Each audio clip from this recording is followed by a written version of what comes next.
원장님, 지난 시간에 마스트 검사 얘기하시면서 뭐 다음 얘기는 2편에 해주겠다 이랬는데 얼마나 남아있는 거예요, 마스트 검사? 마스트 뭐 저는 3박 4일도 할 수 있어요. 아니 근데 얘기 듣다 보니까 궁금해지는 게 그 마스트 검사를 했어요. 그러면 90가지 중에서 그래도 많은 사람들한테 가장 많이 양성을 보이는 항원이 있을 것 같거든요. 진먼지 진드기. 우선 진먼지 진드기가 잘 사는 환경을 알려드려야 돼요. 이제 좀 축축하고 그쵸? 한 그런 이불, 축축하고 같은 거. 네, 축축하고는 조금 과학적인 용어로 습도 몇 도? 60% 이상. 뭐 이제 됐다. 온도 온도야? 네. 24도 이상이어도 25도 이상. 25도 이상.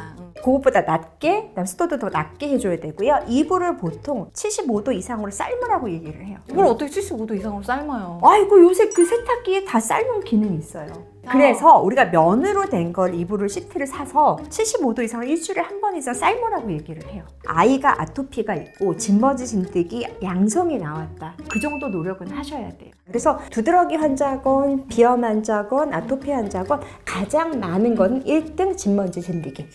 그 다음에 이제 개고양이들이 좀 많이 나오는 편이고요. 그 다음에 이제 꽃가루.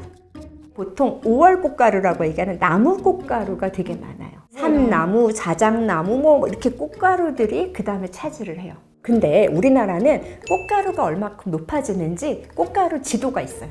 얼마큼 높아지는지 알아서 외출을 피하라는 게 있어요. 그런데 이 꽃가루가 나무 꽃가루만 있는 건 아니에요. 길가에 있는 풀떼기를 무시하지 마세요. 가을 풀떼기. 얘도 만만치 않게 알레르기를 일으켜요. 문제는 꽃가루 알러지가 있었는데 과일을 먹었어요? 어떤 음식을 먹었어요? 입이 퉁퉁 부으면서 숨이 안 쉬어져요.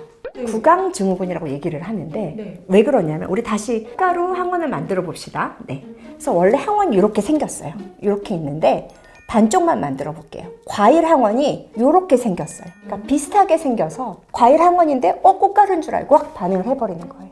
이거 교차 반응이라고 하거든요.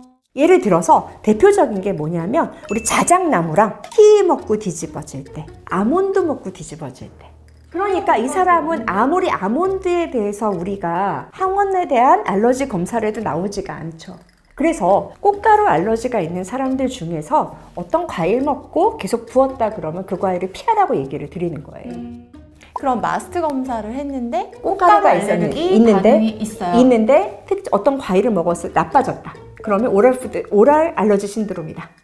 라고 생각해서 과일 먹을 때 주의를 기울이십시오. 라고 얘기를 하는 거죠. 그럼 조금씩 먹어보면서 테스트를... 아니요. 그러니까 환자들이 왔는데 뭐 꽃가루 알러지가 있어요. 뭐 많이 심하지 않으면 그냥 두는데 이상하게 먹을 때마다 뭐가 이상하다. 그러면 저희가 그때는 알려드리는 경우가 있어요. 물론 아주 드물어요.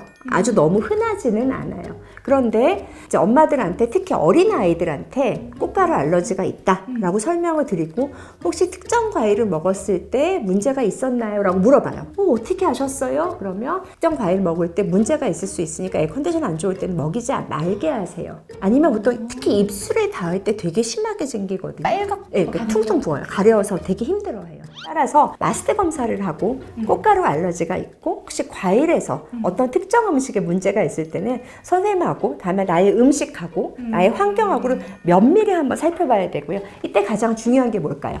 알레르기 특히 음식에 관련된 거는요. 우리 본인의 음식 일지가 제일 중요해요. 매일매일 무엇을 먹었고 요새 제일 좋은 게 뭘까요? 핸드폰. 내가 먹었을 때 뭘 음식을 먹었는지 그 자리에서 찍고요. 내 증상을 찍으세요. 그리고 그거를 요새 파워포인트를 잘 정리해 오시더라고요. 엄마들이 너무 잘해 오세요. 어디 발표 자료 만들면 딱 좋겠어요. 그러고 저를 보여주시더라고요. 그럼 난 너무너무 이해하기가 쉬워요. 그러면 우리가 연관관계를 가지고 앞으로 이 음식을 피하셔야 된다라고 설명을 드릴 수 있다.